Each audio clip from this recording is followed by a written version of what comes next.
And the reason they called it a 200 electric is because on this side where the alternator is, this is also wound as a starter directly on the crankshaft. Because there's so little compression on a little 200 twin, this is actually an electric start motorcycle, which makes it really convenient. Because it sits and sits and doesn't ever want to run properly.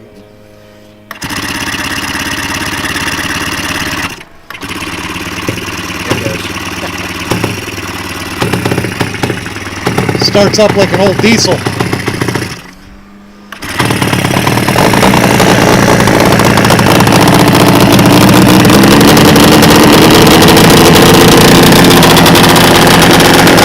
Fuck self-control. Another episode of Reverend Sam. Reserved. Right now, fuck drinking one beer with dinner after work. Fuck sipping liqueur and fuck the wines that you tasted. I'm not wasting my time when I'm out getting. But what all did you do to this thing? Oh man, Because it did not come like this. There's nothing left on this bike that it was originally on. Frame and engine, wheels are about it. So this brake setup is the stock brake setup? Yeah, that's stock. All the mechanics are stock. The headlight's not from this bike. Tank is a Benelli tank. The seat is a reproduction of a TA125 seat. Yamaha's TA125 was a factory racer that anybody could buy. And it looked a lot like this. So this is a tribute to the TA125. But this double leading shoe brake is, before discs, this was the hot setup. And a lot of bikes, race bikes have really big drums, little tiny short spokes. But I like the look of that. I did polish it at one time, it's still got a little shine left on it. Alright. If you want.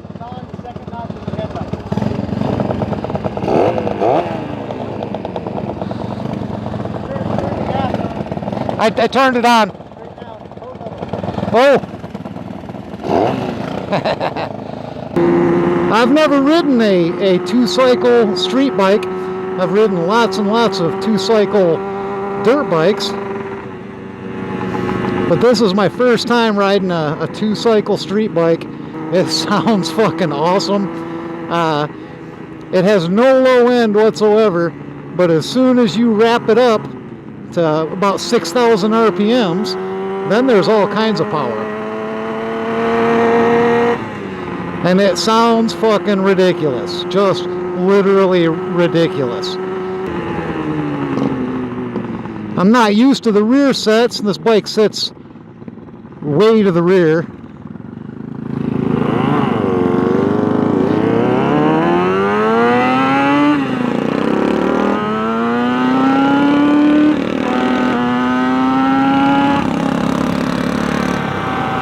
This thing's looking cool.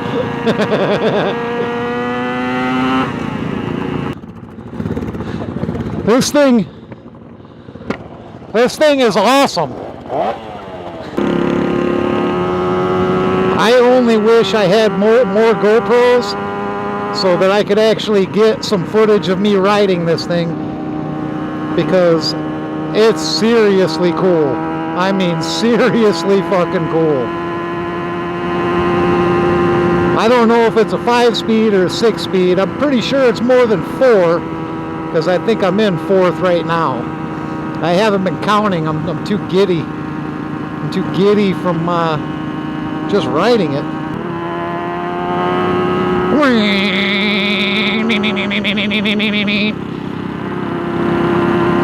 This is the sound that all little kids make when they're playing motorcycles. The double drum brake actually on the front works really, really good. I mean, this bike maybe weighs 200 pounds, so it doesn't take much to stop it. But but it works really like better than I would have expected it to.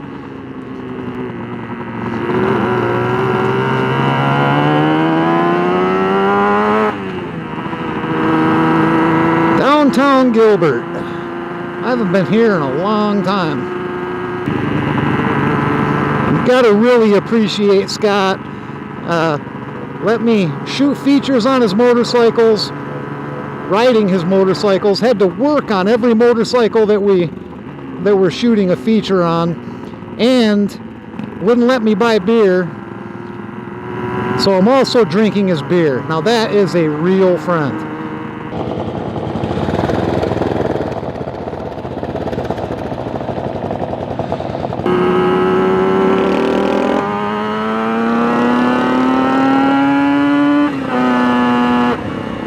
I don't know what the RPMs are. Really high. I mean, she winds right out.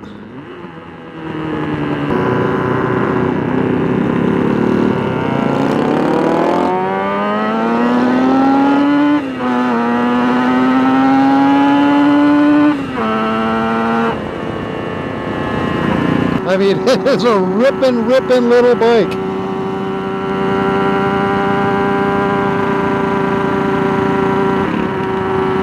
Transmission shift's really nice. Like, really nice. Almost too nice. You can't really feel what you're doing. We're only going 50, but it feels like so much faster because this bike is so small.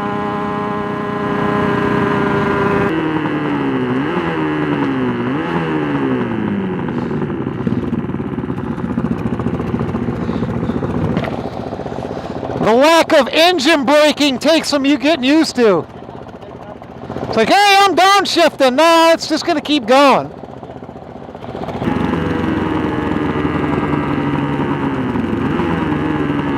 So getting lots and lots of spectators.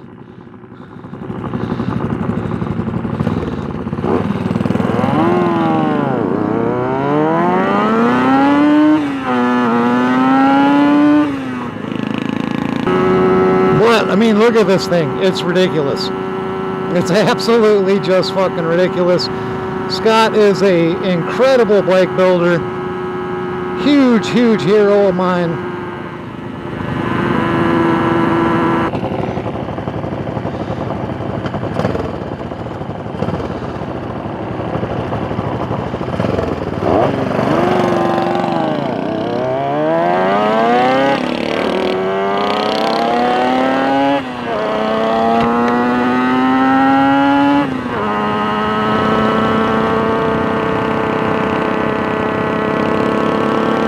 Thought that was a cop. It ain't.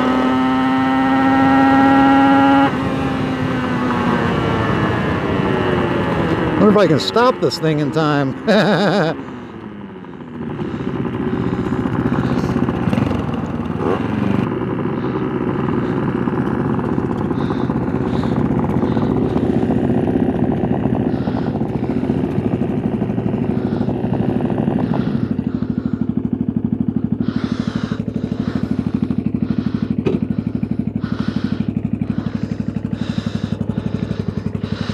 Wow. Just fucking wow. This is a 71 CS3, which is the Yamaha's 200 twin. Had electric start. And I got it at the junkyard at Bob's Cycle Salvage down in South Phoenix. And it had none of the painted stuff on it. Did not have the bars of the tank or the seat. Shocks that it had were trash. I think it had some stock pipes that were trash. But I went through the engine completely. I actually put CS5 cylinder heads on it, but they were exactly the same as far as the porting and pistons and stuff go. This bike does not have reed valves, so it has zero low end. You've got to like set it at like $6,000 and then start fast. I noticed that every time I took off, it was like, holy shit! You got to launch it every time. That's right. Get mad, start it like you're mad at it. This is the stock fender. The stock wheels, and they were rusty, so I just bead blasted them and painted them. And I polished out the brake backing plates on the front and the rear. That's cool. You know, this was on there. This is part of the bike. You know, and I just put that on the wire wheel to bring the chrome back, and the speedo cable and brake cable both go through there. It's a very cool little Yamaha, Japanese engineering from 1971. The stock foot peg location, this is not it. It was way up here. These foot pegs are FZR 600 stuff, and what's cool about them, it's one bolt, and then the brake and the shifter lever pivot on that bolt. So I just welded on some other crap here to get to a mechanical brake, because normally on the FZR 600 it's a hydraulic brake, of course. I mean, it makes things really simple for rear sets. You can put them anywhere you want. All you need is a flange of steel. Yeah. And you're set.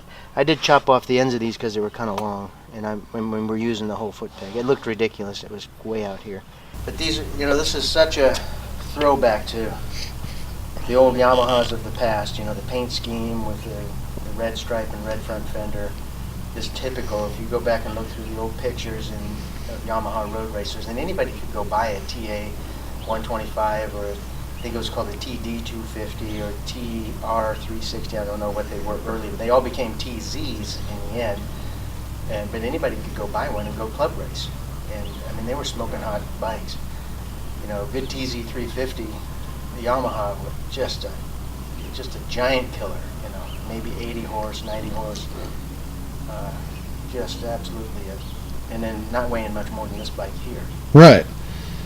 The weight was really noticeable. Like really. The lack of weight. You go ride that fat Dyna, and then this thing that weighs a couple 100 pounds. This whole bike probably weighs less than your motor. Probably. It probably does. But just absolutely killer motorcycle. Fun little bike. I mean, riding it, you feel like you're riding a piece of history. So, thank you very much, Scott. Once again. My pleasure, man.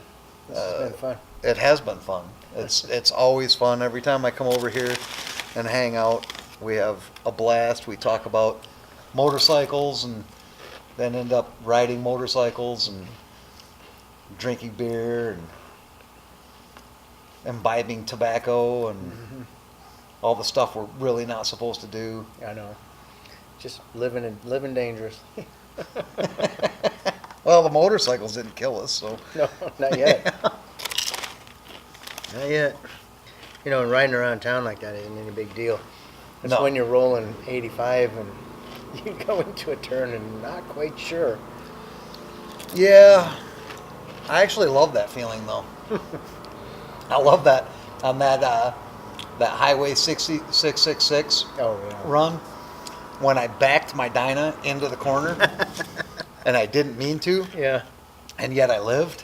That was possibly one of the most fun times I've ever had on my motorcycle. Once you're out of it. It destroyed a perfectly good pair of underwear.